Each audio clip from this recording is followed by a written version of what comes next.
Angle between two lines, कई बार ऐसा question आ जाता है, you have to find out angle between two lines क्या होंगी।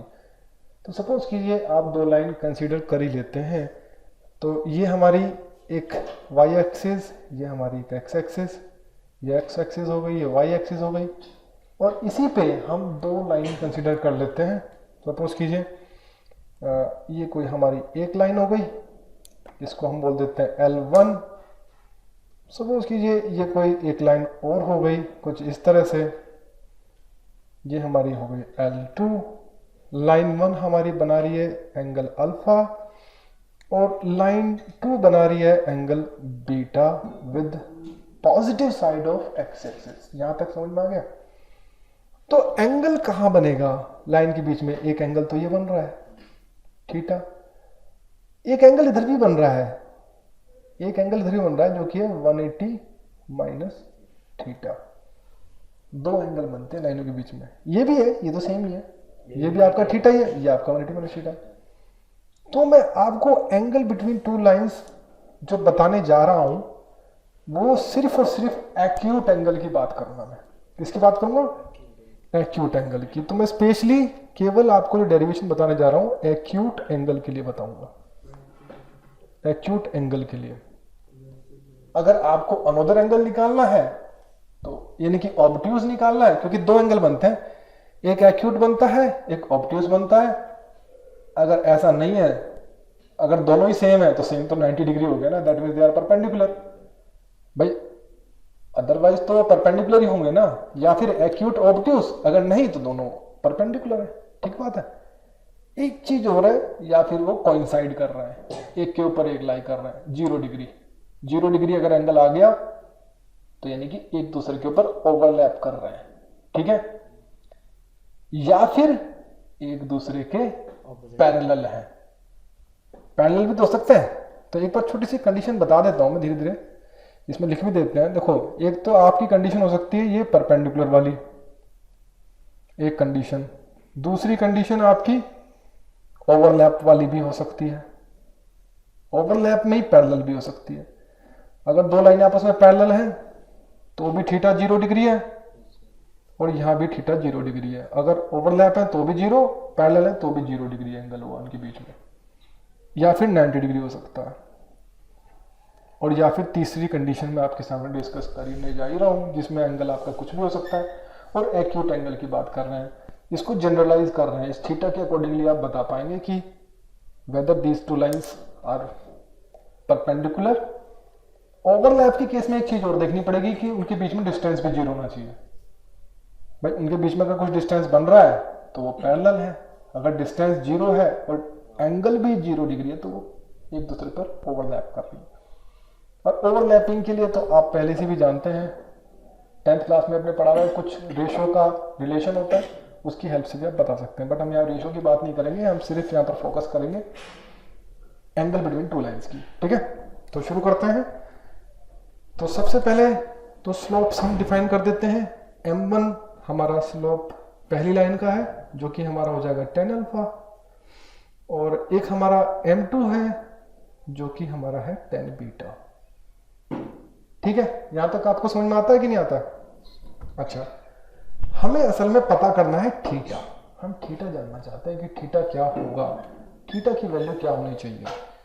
तो जैसे कि हमने पहले भी क्वेश्चन में एक ट्रायंगल लिया था, इसमें भी बिल्कुल इसी तरह से ये वाला ट्रायंगल पर फोकस करना, आप इस वाले ट्रायंगल पे ध्यान देना। तो सपोज कीजिए ये हमारा, ये एंगल कितना होगा? ये भी थीटा ही होगा हमारा। ठीक है, ये एंगल हमारा थीटा होगा, और ये एंगल इतना कितना होगा? 180 माइनस बीटा, 180 माइनस बीटा होगा। तो इन सभी एंगल्स का सम कितना होगा? 180 होगा। तो मैंने क्या लिया? अल्फा, अल्फा यानी कि ये, प्लस थीटा, थीटा यानी कि ये, प्लस 180 माइनस बीटा, जो कि इक्वल टू होगा 180 के। बोलो सही बात है कि नहीं? अच्छा, 180 से 180 कैंसिल हो जाएगा। अगर 180 से 180 कैंसिल हुआ तो alpha plus theta minus beta is equals to 0। बात सही कि नहीं? यानी कि बीटा इधर चला जाएगा, या फिर आप एक काम कीजिए, केवल थीटा छोड़िए यहां पर, केवल थीटा छोड़िए, बाकी सब उधर भेज दीजिए। तो थीटा इक्वल्स टू कितना होगा, बीटा इधर क्या, बीटा माइनस अल्फा, ये हो जाएगा। ठीक है। अच्छा, अगर हम बात करते हैं टेन थीटा की, अगर हम यहाँ पर हम टेन थीटा लगाते हैं तो यहाँ पर क्या हो जाएगा, टेन बीटा माइनस अल्फा, यही होगा। और मैंने यहाँ पर क्योंकि बात कर रहा हूं एक्यूट एंगल की, तो जब एक्यूट की बात कर रहा हूं तो आप बताइए कि यानी कि फर्स्ट क्वाड्रेंट की बात कर रहा हूं, यानी कि मैं थीटा को फर्स्ट क्वाड्रेंट में लेके आ रहा हूं। अगर थीटा को फर्स्ट क्वाड्रेंट में लेके आ रहा हूं तो फर्स्ट क्वाड्रेंट में टेन इज ऑलवेज पॉजिटिव है, नहीं, टेन ऑलवेज पॉजिटिव है। तो मैं एक काम करता हूं, इसको ऑलवेज पॉजिटिव कर देता हूं। अगर इस चीज को मैं ऑलवेज पॉजिटिव करूं तो मॉडुलस लगाऊंगा कि नहीं लगाऊंगा, मैंने मॉडुलस लगा दिया। ये मॉडुलस क्यों लगाया, टू मेक ऑलवेज पॉजिटिव। तो इस समय थीटा आपका जो ये एक्यूट एंगल हो गया, क्योंकि थीटा हमेशा फर्स्ट क्वाड्रेंट में लाई करेगा। क्योंकि मैंने बताया ना, या तो थीटा आपका फर्स्ट क्वाड्रेंट का यानी कि एक्यूट, और ऑब्ट्यूज मतलब सेकंड क्वाड्रेंट का, और सेकंड क्वाड्रेंट में टेन नेगेटिव होता है। ठीक है, तो हम नेगेटिव की बात नहीं कर रहे, केवल पॉजिटिव की बात कर रहे हैं, तो हमने इसमें मॉडुलस लगा दिया। अब टेन का फॉर्मूला होता है हमारा, क्या होता है, tan beta minus tan alpha upon 1 plus tan beta into tan alpha.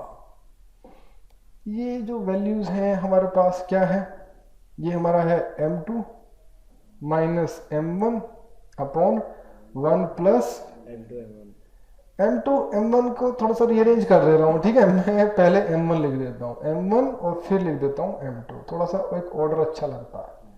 ठीक है, तो ये हमारा टेन थीटा आ गया। तो ये हमारा टेन थीटा है, यही हमारा एक फार्मूला रहता है।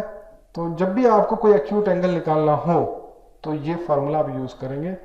तो ये आपका फार्मूला हो गया। एक काम करता हूँ, मैं यहाँ भी एक बार टेन थीटा लिख देता हूँ ताकि हाईलाइट अच्छे से कर पाऊँ।